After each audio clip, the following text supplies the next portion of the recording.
Hello, today I'll show you how to use KW Trio and spring coil binding for this project. Ayan, for this one, I'll be using KW Trio, and instead of I use the guide for A5, I'll be using B5 para ma-achieve natin yung pantay na pagbubutas sa buong side ng ating A5 paper. As you can see, nilagay ko yung dulo ng paper doon sa B5 guide instead sa A5. This KW3 yung nga pala is a 6-hole punch.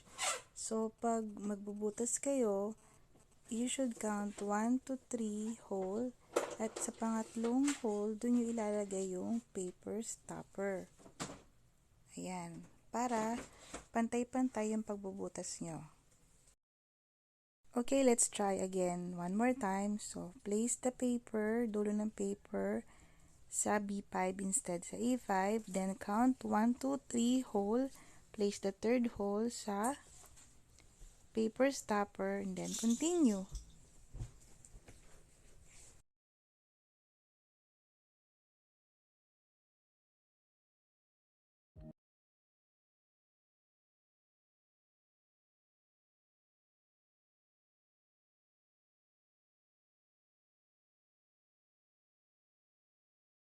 Then, pag na-punch nyo na, ilalagay na natin yung spiral coil bind.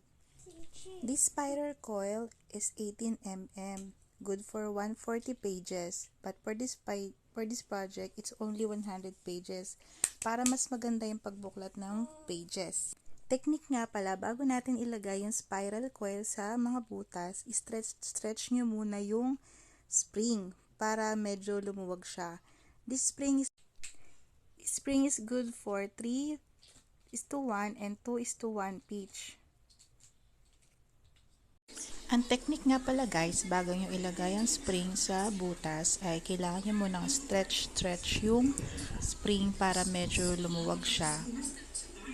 Para makaya niya yung kapal ng paper.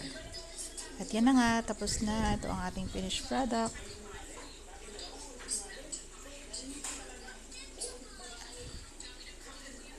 Ayan guys, hindi nga pala ako yung nag-cut nung spring. So, I will show it na lang to other videos. Oh, nakatulong ito. Thank you.